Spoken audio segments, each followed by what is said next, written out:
Sean todos bienvenidos a Panamá si lee. En esta ocasión vamos a conocer una novela que trata de historia. Y esta historia fue creada por la escritora panameña Dorita Ávila, Al margen de la gloria. Dorita, ¿quién eres aparte de toda tu vida profesional? Bueno, esa es una pregunta bastante existencial. No estoy segura si ya encontré la respuesta a esa pregunta. Bueno, más allá de los títulos académicos que tienes. Pero sí soy una persona muy inquieta, muy creativa. Me gusta jugar juegos de mesa, me gusta hacer deportes, me gusta dibujar, escuchar música, pero sobre todo me gusta escribir. Tú vienes del mundo científico, pero ¿cómo haces entonces para pasar de lo científico a la escritura? Fue un salto bastante... Yo creo que fue más bien al revés. Primero comenzó la pasión por la escritura y a la hora de escoger una carrera se me orientó hacia el lado de las ciencias. Se me daban muy bien las matemáticas, entonces pensamos que sería tal vez más fácil ganarse la vida trabajando de científica, pues. ¿Y cómo fue esa transición? ¿Cómo fue que lo ligaste? Bueno, yo siempre quise escribir, en verdad. Siempre quise estudiar letras, siempre quise ser escritora. Pero bueno, digamos, perdí mi década de los 20 estudiando ciencias, pero a la vez me ayudó bastante porque viajé mucho en ese tiempo y conocí otras culturas y todo eso me iba como preparando para el momento en que ya me dedicara a la escritura. ¿Y en qué momento fue cuando decidiste contar historias y no solo analizarlas? Yo siempre he contado historias. Desde que tenía 2 años le contaba cuentos a mi mamá y le pedía... Mira, sí, creados por ti misma. Por mí misma. Wow, yo no creativa. sabía ni leer ni escribir y le decía, escríbelos y después tú me los lees. Y entonces, bueno, obviamente eran cuentos de niña, muy sencillitos, pero digamos cuando tuve la suerte de ir al Liceo Francés, entonces allá nos animaban siempre a escribir cuentos y ya en la vida adulta, bueno, yo hacía historias pero no las terminaba. Y el momento que fue el más determinante fue más o menos en el 2010, cuando yo le confesé a un amigo científico, sabes que lo que yo quiero hacer es escribir. Él me dijo, ¿escribe? ¿Quién te lo impide? Y algo tan sencillo, pero nadie nunca me lo había dicho. Ese era como el impulso que me hacía falta.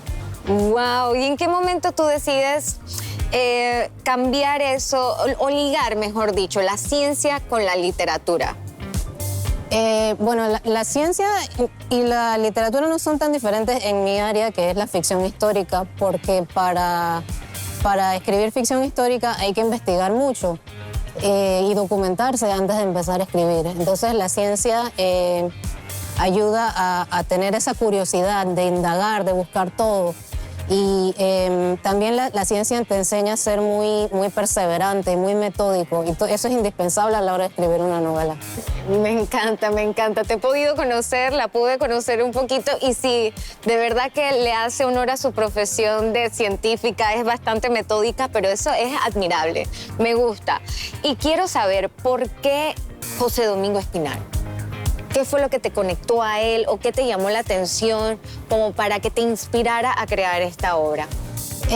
Me llamó la atención lo poco que se sabía sobre su persona y creo que en general lo poco que se conoce sobre él en Panamá. Los panameños casi no lo conocemos.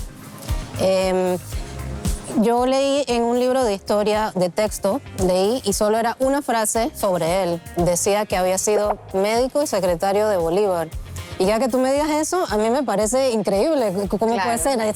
Debe haber muchas más cosas que no nos están contando. Y médico de Bolívar, me imagino que él tenía los mejores profesionales de la época, Sí, atendiéndole su salud. Y no le gustaban los médicos. Ah, mira, imagínate. Y él se hizo querer por él. Entonces, ya... Algo especial tenías. Exactamente. Oh, Entonces me puse a indagar, investigar. Y mientras más encontraba documentos sobre él, más necesitaba saber y saber. Entonces me fui a Perú, donde viven sus descendientes, los llegué a conocer, encontré muchos archivos inéditos en bibliotecas, en centros documentales y pues así pude completar toda la historia de él, de su persona. En toda esta investigación, que me imagino que fue muy vasta, ¿qué fue lo que descubriste que más te sorprendió? Lo que más me sorprendió de Espinar fue que en 1850 él publicó un periódico para mujeres. ¿Para mujeres? Para mujeres, un periódico para mujeres. Adelantado a su época, Sí, ¿eh? Sí, muy. Salía semanalmente y él escogía textos que pensaba que a las mujeres le podían interesar y también siempre decía que ellas se animaran a mandarle textos a él para escribir. Y tenía secciones donde hablaba de grandes mujeres de la historia y mujeres que habían luchado por la independencia. La verdad eso me asombró mucho porque yo no me esperaba que un hombre del siglo XIX se interesara por educar a las mujeres, digamos. Total, muy adelantado a su época, qué bonito. Me hubiese gustado conocer un poquito sobre su historia familiar, porque eso habla muy bien de la crianza de su madre. Exacto. No solo eso, sino que tenía 2 hijas. Una hija, y justo cuando publicaba este periódico, una de las hijas tenía como 12 años. Así que yo me imagino que eso algo tuvo que ver con esto. ¿Cómo logra Dorita equilibrar la ficción con la realidad? Bueno, eso es un desafío un poco grande a la hora de escribir ficción histórica. Pero como yo había hecho toda esta investigación previa, digamos,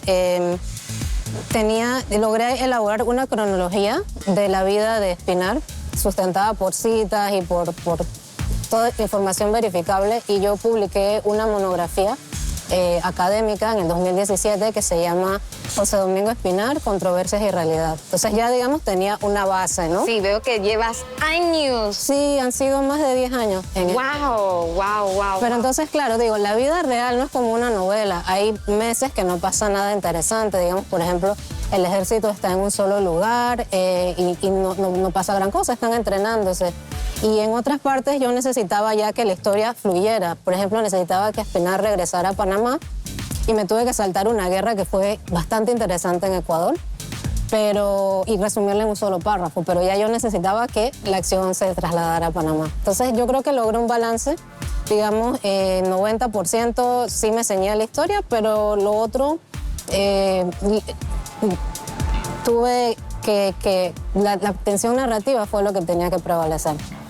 Esta novela cuenta historia, pero también es bastante emocional. Cuéntame un poquito sobre ese contraste y cómo lo manejaste a la hora de escribirlo. Yo diría que mi estilo es muy introspectivo, muy íntimo. Me gusta mucho meterme en la cabeza del personaje, casi psicológico, digamos, para poder entender sus decisiones o por qué dice esta cosa, por qué sentía esto en ese momento. Entonces, esas técnicas de realmente meterse en el personaje son los que me ayudaron a llevar la parte emocional. ¿Y tú crees que Panamá, considera Dorita que Panamá pues valora o tiene conocimiento de próceres valiosos de nuestra historia? Yo creo que tenemos ciertas figuras que se han escogido y que se repiten una y otra vez, pero hay otros que fueron muy importantes, pero se han olvidado. Y muchas veces los descendientes de los que sí se repiten son los que nos recuerdan a cada rato, pero hay otras figuras que no tienen quien los enaltezca. Claro, ¿y tú qué consideras que es lo más relevante que has investigado sobre este prócer José Domingo que todo el mundo, todo panameño debería saber? Yo, cuando un panameño lea esto, yo quisiera que primero que conozca y que se emocione con todas las cosas que logró hacer Espinar en esa gran década de 1820. Fue el panameño más importante junto a Bolívar en esos años. Y conoció a muchas figuras que uno lee los libros de texto y los encuentra. San Martín, Santander, Sucre, Manuela Sáenz. Es un orgullo para nosotros los panameños que Espinar haya estado en todo ese proceso de independencia. ¿Me puedes leer un fragmento de tu libro, por favor? Me despido de usted, entonces, dijo, aclarándose la garganta. De haber estado Bolívar de pie, le habría extendido la diestra y se habría atrevido, acaso, a darle un abrazo militar, fugaz y viril. Pero el libertador estaba tendido en su hamaca, cansado, ojeroso, y con ese libro de lomo gastado, cuyo título era en francés, que sostenía con la diestra. José Domingo se acuclilló entonces y tomó su mano izquierda entre las suyas.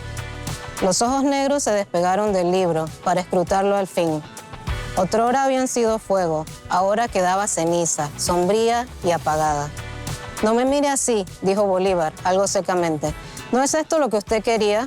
Es lo que yo siempre he querido para usted. No puedo imaginar mejor hombre para comandar el istmo».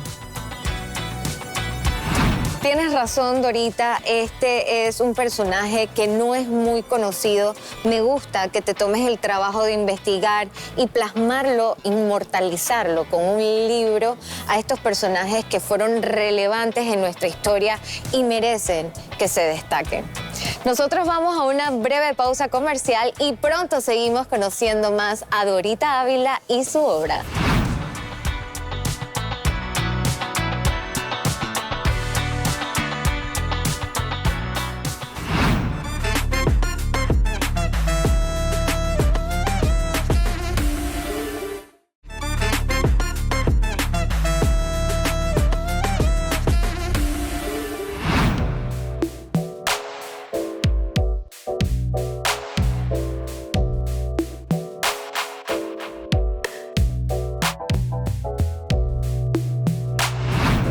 Seguimos conociendo más de nuestra querida invitada, Dorita Ávila, y de su obra Al margen de la gloria. Cuéntame, ¿tú te identificas en algo con el personaje?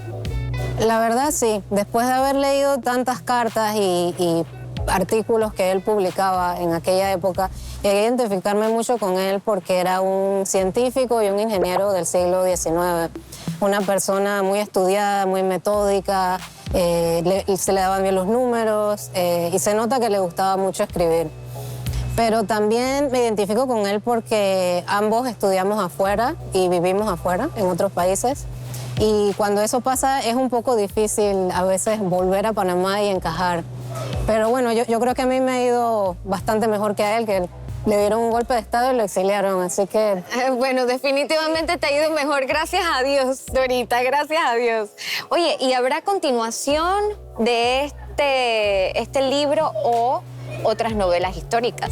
Bueno, yo siento que se me quedaron muchas escenas en el tintero de este libro y alguna vez pensé, bueno, tal vez saco unos cuentos cortos en este mismo universo. Pero ahora que lo publiqué, yo creo que sí está cerrada la historia de Espinal.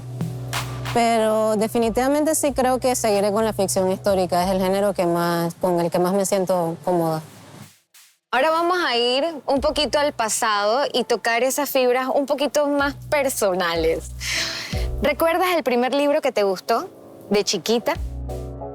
Bueno, recuerdo libros siempre, muchos libros. Mis papás tenían un cuarto en la casa, un cuarto de estudio lleno de libros, con libros de arriba abajo. Y yo, por supuesto, también tenía mis libritos. El primero que recuerdo es El patito feo. Siempre me gustó ese cuento Es del una historia linda. el patito que nadie quería y de repente es un bello cisne. Así es, así es. ¿Hubo alguien que influyera directamente en tu amor por la literatura y posterior por la escritura? Bueno, primero mi mamá, antes que nadie. Como te decía, yo le contaba mis cuentos a ella para que los escribiera y me los leyera. Y siempre me leía cuentos, sí. Ella sería la persona, sí. Y si tuvieras que definirte con una palabra como autora, ¿cuál sería y por qué? Yo diría que apasionada, porque tal vez me cuesta un poco arrancar, pero una vez que agarro una idea, no la suelto. La sueltas no hasta puedo que la soltarla. culminas. Exacto. Qué bueno. Y ya que tocas ese tema, tú sabes que existen los famosos bloqueos mentales en cuanto a los escritores. ¿Qué hace Dorita cuando se encuentra en uno? Bueno, afortunadamente creo que nunca me ha tocado uno así muy bloqueante. Lo más parecido ha sido, por ejemplo, que tengo un capítulo y que no sé muy bien cómo estructurarlo para que no se haga aburrido o muy largo para el lector. Pero si eso pasa, lo que prefiero es ponerme a editar otro capítulo o escribir otro que sea más adelante, no importa si está en desorden, y simplemente dejar que respire un poco la escena que me esté costando y confiar que cuando vuelva ya será mucho más fácil. Pero me gusta mucho porque siento que no es un bloqueo, porque sigues avanzando. Sí, exacto. Eso es lo importante, no dejarlo. Exacto. Estar como en el proyecto, aunque no sea en esa escena que te cuesta. Exactamente. ¿Y tienes algún ritual o alguna manía a la hora de escribir? No, la verdad que no. Sé que hay algunos escritores que les gusta sentarse en algún lugar o en alguna determinada hora, pero la verdad no. Yo prefiero en la computadora y que sea de noche, pero a veces me ha tocado escribir en un avión, en una servilleta y no pasa nada. Donde dé la idea. La creatividad. Exacto. Así es. ¿Y escribes con planificación o dejas que la historia te sorprenda, te vaya llevando? Muy planificado. Muy planificado. Muy planificado. Sí necesito que cuando me siento ya yo sé cómo empieza y cómo termina la historia. Y más o menos tengo la idea de qué va a pasar en cada capítulo. Pero dentro de cada capítulo ahí sí dejo que la historia fluya. Dejo que el personaje sea el que me cuente cómo se siente, qué está pensando, cómo va a llegar de este punto a otro. Es muy importante respetar su autonomía como personaje. Porque él es el que lleva las cosas. Entonces a veces tal vez hay que cambiar un poquito la estructura, pero que el personaje siempre sea el principal. ¿Y qué responsabilidad tú sientes al escribir sobre personajes históricos? Sí, me siento un poco obligada. Siento que debo escribir ciñéndome a la realidad, pero escribir es ante todo un arte, ¿sabes? Las novelas y los cuentos son obras de arte. Y yo quisiera que mis novelas se vean como tales, ¿no? Claro. Sin esa responsabilidad que tendría un libro de texto. Claro. Ya para veracidad tenemos monografías, tenemos investigaciones científicas, pero para una novela o un cuento, no. ¿Y qué te mueve lo suficiente como para convertirlo en literatura? Me gustan momentos que no se conozcan o datos que no se sepan. Que no sean muy comunes. Que no sean muy comunes, no muy conocidos. Lo demostraste con esto. Pero, por ejemplo, también cuando estaba estudiando en Escocia, me contaron que hubo unos escoceses que intentaron hacer una colonia aquí en Panamá, en Gunayala, en el siglo XVII. Y yo, ¿cómo puede ser que nadie en Panamá sepa eso? Que no hablemos de eso, que nadie haya escrito una novela. Entonces esa fue mi primera novela que escribí sobre eso.